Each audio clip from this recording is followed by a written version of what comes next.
Y'all know what it is. Jay Williams, Let's Live Life, and we're back. Early morning, man. Sun just came up and it's beaming. But today we're going to get into some of the dumbest criminals I was locked up with. Some of the stupidest reasons guys went to prison. You'd be surprised, man. Prison is full of just idiots. Dudes that had a plan that was never a plan. The blueprint to their plan should have said how to go to prison. Come on, man, let's relive it. So I gotta tell y'all about Gizmo. Gizmo's a short white dude. Not the smartest guy. Gizmo is one of those guys that, you know, when a baby's born, they put a shirt on that says it's a boy or it's a girl. Gizmo should have been born with a shirt that says born to lose. Like everything Gizmo did, he got caught at. Like I said, he was a little off in the head. You could tell in just talking to him that, you know, they ripped him off and only gave him half a deck. He didn't have 52 cards in his deck, right? So Gizmo would sleep in the same pod as me. I didn't always like Gizmo, man. I thought Gizmo was for real, I thought he was a sex offender just because the way he acted. But I come to find out in time, Gizmo liked taking stuff, but it wasn't from children, it wasn't from women, little boys and nothing. Gizmo was a stupid, just all around dumbass criminal. Gizmo lives nowhere near me. Lives probably about 5.5 hours from where I live at in VA. And Gizmo had always had these schemes to give money. He's in and out of jail because he always gets caught. Do 6 months here, a year there. But Gizmo tells us his story, man. He's actually telling some of the dudes that he kicks it with. And I was mealing up with one of these guys at night. Didn't really kick it with the other guys, but me and this dude had mealed up. So we was all around the same table mixing our food up, crushing up soups and chips and cutting up pickles and summer sausages, you know, about to meal up. Meal up means make your meal for the night. Gizmo, you know, we're all around the same area preparing our food. Gizmo is just talking to the dudes that he rocks with, right? Gizmo, man, dumbass dude. So Gizmo tells me that he knows somebody where he lives at that owns an antique dealership shop. Like they sell old antiques, right? And that he went there one time to sell something to the people, something he had stole. And the guy said, yeah, I'll buy it, but all I've got in the register is the money we got to run the register with. Walk in the back with me real quick, you know, and I'll pull out the money, which was dumb on the guy's part because who takes somebody in the back of the store? But with this being a small country town, I guess the guy thought they were safe, they didn't have nothing to worry about. So Gizmo goes in the back with him. The guy goes to where the safe is, opens the safe, pulls out a couple $100, older man, and gives it to Gizmo, right? Gizmo would leave, going about his business, his normal stealing stuff. Some time passes. Gizmo can't figure out no licks to hit, nowhere to steal from or get no money. So he goes to one of his friends and says, hey, I know where there's a safe at with a whole bunch of money in it. All we got to do is get the safe, bring it back to the trailer, crack it open, and we're paid. We're rich, right? That's what they do. Gizmo ain't got no car, but he's got a car in the driveway. You know, when I say he ain't got a car, he ain't got a registered vehicle. He ain't got a vehicle he's legally able to drive. He ain't got no license. They've got a car in the driveway that halfway runs, you know, an old hoop dog. They get them some plates, steal them some plates, throw it on this car, and take this car to this antique dealership. They break in. Alarm starts going off. They're panicking. They stick to it, and they get the safe up out of there. 2 guys. He said, man, this safe was so heavy. He said it must have been a safe from like the Civil War. It just looked old. It looked rusty, and it was heavy as hell. Him and his homeboy finally get this safe into the trunk of the car after carrying it through the front door glass that, they busted out. Gizmo said him and his homeboy both got cut because they weren't smart enough to push the rest of the glass out the hole, so they were scooting through it and scratching them. They get the safe in the car, take the safe to the house, to this mobile home, this trailer they lived in. They unload it. He said they put it in the living room and threw like a bed sheet over it and disguised it as the living room table for a few days before they messed with it. Said he wanted to let some time die down in case the cops got wind that it was him. So he didn't want to be in the midst of anything when they showed up, so he just disguised it as a coffee table. Him and his homeboy in there one day, and he said, man, we've been going at it now, Jay, all day, all morning. It's about 7:30, 8 o'clock at night, and we have done everything we can to get this safe open, man.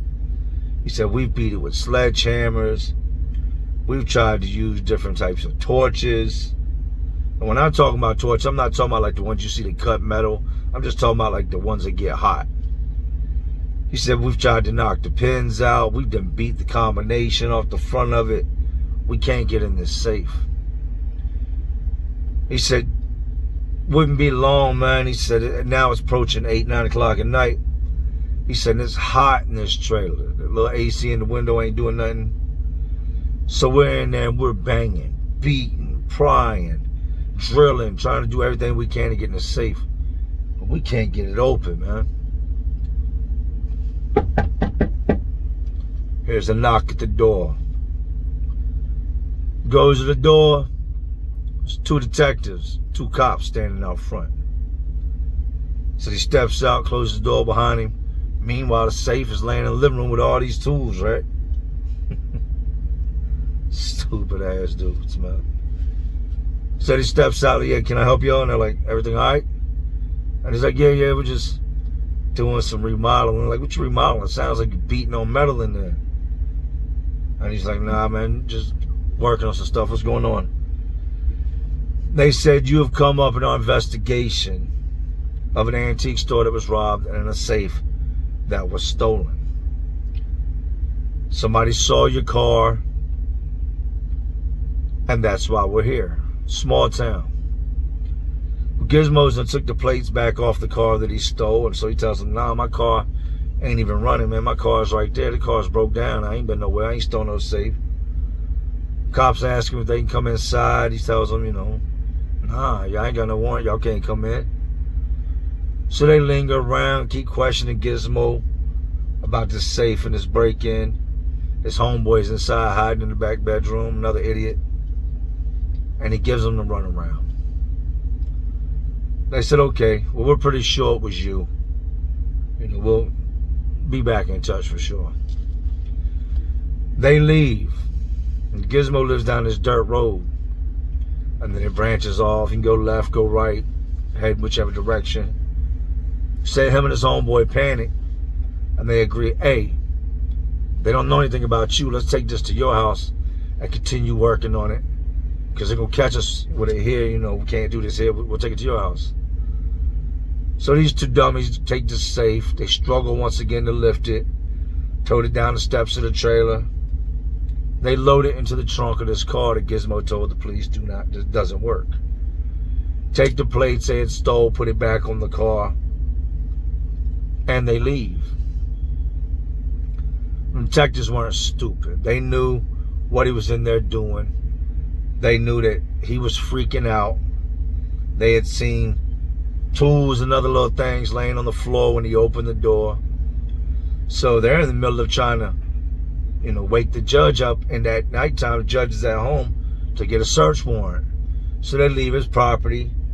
They go up there and they park off the side of the roads with their lights off.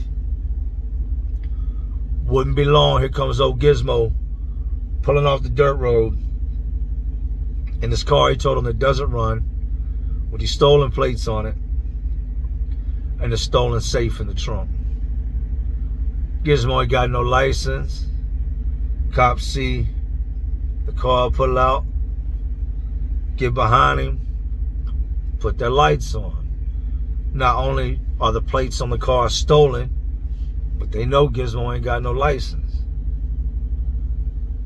They would go on to find the safe in the trunk, arrest Gizmo and his homeboy, hit him with the stolen plates, all types of charges, breaking and entering, damage of personal property from where they had beat the safe all up. Good old Gizmo got his fresh dumbass a good 13 years in the state penitentiary. Behind a safe he stole, behind a safe he got caught with, and behind a safe that he never even got open, man. Gizmo, if you're watching this, you, sir, are an asshole. I really hope you gave up the life of crime, because that is not your cup of tea, man. Now, people go to jail for a lot of reasons. Some of them are idiots. Some of them get caught in the moment. Some of them get snitched on. Some of them just have all around bad luck. And then you got guys that are just bad criminals. This next group of guys, I don't know if I'd say they fall in every single category I mentioned. Well, I'm definitely going to have to put them in the idiot category. So at the time I'm in jail, I watch it on TV. 3 guys arrested for robbing a convenience store. And they're arrested on the scene. How do you get arrested on the scene? How can you not get away from the scene of the crime? They've got to call the police, or somebody else has got to call the police. So I was kind of thinking maybe the cops rode by, saw it, and some super trooper ran up and took care of it. Not the case. 2 of these guys would end up living in the same pod as me at the time. They ate together, they kicked it together, they chilled together. They were homeboys, right? So like I said, they're homeboys. They kicked it on the streets, locked up for the same thing, got caught at the same time, got booked at the same time. They got another homeboy that was with them that got caught, but he's in another part of the jail. These 2 just happen to end up in the same pod, living in separate cells, but they hang out every day. They would tell guys more or less, what happened with their case. A lot of guys will do this. You're bored, you ain't got nothing to do to talk but talk. You ain't got no weirdo charges. Most guys ain't got a problem talking about their case, especially early on. When you get to prison, guys don't do that so much. These guys are coming up on trial. They're coming up on court. They go to court. The one guy comes back that evening telling everybody, I'm going to beat his ass when I see him. He told on me I'm going to beat his ass when I see him. He's snapping, pacing. They came back on 2 different paddy wagons because they were having conflicts at the courthouse with each other, talking crap. So they brought them back in 2 different forms of transportation. But they still live in the same housing unit, same pod. The other dude comes in and he starts screaming the same thing. Dude's telling on me, dude's telling on me, dude's telling on me. They go up into one boy's cell and somebody else's cell. He's like, y'all take it in the cell, man. Y'all don't be fighting out here. Y'all can use my cell. They go in the cell. And 2 guys that were friends are now in there just trading punches. Just going at it. Rumbling. They break them up. 2 dudes don't talk no more. But both of them are saying, he's telling on me. No, he's telling on me. They're arguing back and forth on who's telling. The 3rd guy that's in the other part of the jail, he's telling. So all 3 of these guys are telling on themselves. Now, once I tell you the story, it's not going to really make sense on why they would be telling, because they were caught red-handed. I guess they figured the only thing that could help them would be to just come clean. And if you come clean on something, then you told. If there was other people with you, even if you don't implement them and you admit your part, if the police can put them with you, you've pretty much just told on that person too. And that was kind of what the situation was. These guys get the bright idea one night they're going to rob this store. This store sits next to this little project neighborhood that is one way in and it's one way out. You know the type I'm talking about. You got to turn by the store, go down into the projects. It branches off into different sections of projects, different streets, the houses back there, the apartments. But the only way to get back out this neighborhood is to come back out this same road. They cover their faces.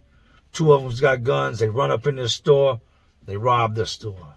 They go in the registers, both registers, get all the money, grab a whole bunch of other stuff. The third dude is like actually grabbing stuff, cigarettes and, blunts and stuff they wanted, while the other two dudes with the guns are, making these dudes empty the register. They run out the store. Somebody outside sees them. They're standing there on a payphone, hangs up, sees these guys with the masks, with the guns, and dials 911. This is a high crime area. Police are always out there. There's probably a cop every quarter of a mile or so away because of how much crime happens. They jump in their car and they go to pull out the parking lot, and when they do, there's a car right there, so they can't go turn right because they almost hit this car, so they turn left. You have now just driven down into a neighborhood that the only way to get out is to come back up this way. These guys are panicking. The one dude that they said was the one guy I didn't ever meet that was in a different part of the jail, he's driving. The one guy in the back seat, Kel, has still got his mask on. The cops are now at the store. They're in the back of these projects trying to figure out a way to get out without going back up the street. And there's no way to go but go back up the street. So they park for a little bit thinking, we'll just give it a little bit, then we'll leave. They're coming back up this street to leave, and the cops have this street blocked off. The cops look over at this car. It's the same license plate, same description. And in the car sitting is a guy with a ski mask on. With the other two guys sitting in the front seat. They got everything that they stole out of the store right there in the car with them. How do you commit a crime, drive behind the store into a neighborhood, park for 20 minutes, and then attempt to drive back past the police that have the road blocked off?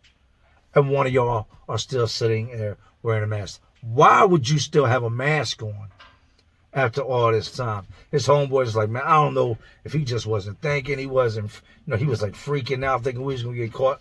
Why didn't y'all tell him to take the mask off? And if push come to shove, why didn't y'all just ditch the car, get out on foot, and go in your different directions? You had a better chance of getting away that way, but like I said, you're going to meet some dumb ass dudes while incarcerated. I know two of the guys got 15 years for the robbery, the possession of a firearm by convicted felon, and the commission of a robbery. 15, and I don't know what the last guy got. But if any of y'all see this, that was some dumb shit y'all did. Not to mention, they didn't get over $200 out the store. Them project stores, them hood stores like that, they're dropping money in the safe as quick as it comes in. They don't keep hundreds of dollars and hundreds and hundreds. Most times you go in there, they won't even break a 50 for you. It'll say on the door, well, you only carry $40, $20 in the register. So just like that, them boys all got hemmed up. Now, my last story is courtesy of a dude I knew before I went to prison, man. I haven't seen him or heard from him since. When I was kicking in the streets, I kicked it at this house, and we had a homeboy named Red. Tall, skinny, white dude with red hair. Cool dude. Still lived with his mom. He was like 18, 19 years old. Everybody chilled at Red's house, right? So me and my brother Philly, we get locked up. This is before I went away to prison for some other charges. Can't remember what it was. We get booked in, fingerprinted, mugshot, and stripped out, put in the jumpsuit. The whole kit and caboodle that comes with getting locked up. Walk into the drunk tank. There's Red. Damn, Red, when you get locked up? Last night. All right, well, that's what's up. dap Red up and whatnot, go back to our business. Now you got to sit in the drunk tank over the weekend if you get locked up on the weekend until usually Monday, and then they take you and either put you on a tier, put you in a dorm, put you in a pod, ship you off to the regional jail, to a bigger jail, depending on your crimes, right? We get to chopping it up with Red, talking to Red. And Red is by far probably one of the dumbest criminals I've met.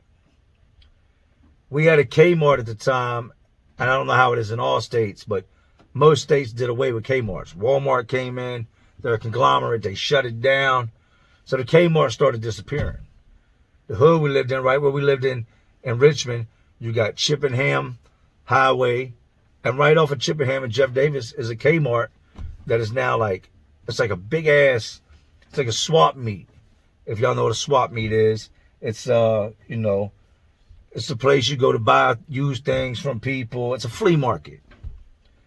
But at the time, it was still a Kmart, still had the Kmart sign up. They had cleaned things out at Kmart for the most part. Everything was gone except certain little stuff. Red is bored one night, goes up to the Kmart, pries the back door of the building open with a crowbar, is in there walking around. There's still power. He's got a flashlight. He's looking around. He comes up on the security office. Now, the security office still got a couple monitors in there, and at the time they had VHS tapes. So if a crime was committed, it was on a big VHS tape. Red finds some candy bars in there, some other stuff that I guess the people that worked there, when the manufacturers or whoever owned all the merchandise came to get it, they took some crates of candy bars and stuff and put it in this office. So Red, when nobody was around, would go up there to this Kmart at nighttime, sit in this office at this abandoned Kmart, smoke blunts, eat candy bars. Sometimes he'd microwave little stuff in the microwave they had in this little security office. Nothing ever came of it. Red goes there one night, and I guess he decides to go throughout the Kmart, and he was just usually just sticking to this little office area. And in doing that, he set off some type of sensor. The back door didn't set off a sensor, but his motion inside this building set off a motion sensor, and the cops were notified. You can't make this up, man. What I'm about to, if you see this, Red, hey, my bad for putting your story out there, but it's even more your bad for being an idiot, man. The cops show up. They go around the building trying to figure out if somebody's in here. Did they break a window? How'd they get in? And they find the back door ajar. Back door has been pried open. They do a sweep of the building. And as they're walking through the building, they start hearing pornographic noises. They start hearing the noises you would hear if, you know, something pornographic was playing on TV. They go to the security office, open the door, and there sits Red in the chair with his pants around his ankles and a porno on a VHS tape that he had brought there, put into one of the VCRs, and was watching. Pants around his ankles, he's not just watching, he's doing what people do when they watch porn. Police tell him, pull your pants up. Pulls his pants up, steps up, they handcuff him. Red gets taken off to jail for breaking and entering, vandalism for where he damaged the door. And I would never see Red again after that, man. But yeah, I just wanted to give you some of these dumbest criminals, dumbest stories. Y'all tell me who y'all think was the dumbest of the ones I gave y'all. And there's a whole bunch more. These are just some that I thought of off the top of my head when I thought of guys. But yeah, man, there's a lot of guys that are in jail or in prison because they're just whole entire idiots. You know, you hear the expression crime don't pay. It might pay you for a little bit. Might help you make ends meet. You might even get away a couple times. But it always ends bad, man. There's no future in running these streets and doing these things you think you're going to get away with. In due time, you will get caught. I haven't met many guys that retired from a life of crime Met a lot of guys that got retired and sent off to the penitentiary, but nobody that just did their thing, stopped, and went on to live a happy life. Don't do crime. Do not commit crime. Find another way. Hang in there. Something will happen. Just stay at it, man. But you already know, man, these institutions, detention centers, prisons, jails, they're all just crazier worlds inside of this already crazy world we live in. And y'all know what I'm doing. I'm just trying to keep y'all entertained. Are you not entertained? And as always, this is Jay Williams. Let's live life. To all my real ones, and there are some real ones watching, because you're still watching me. Y'all know how we do. Salute.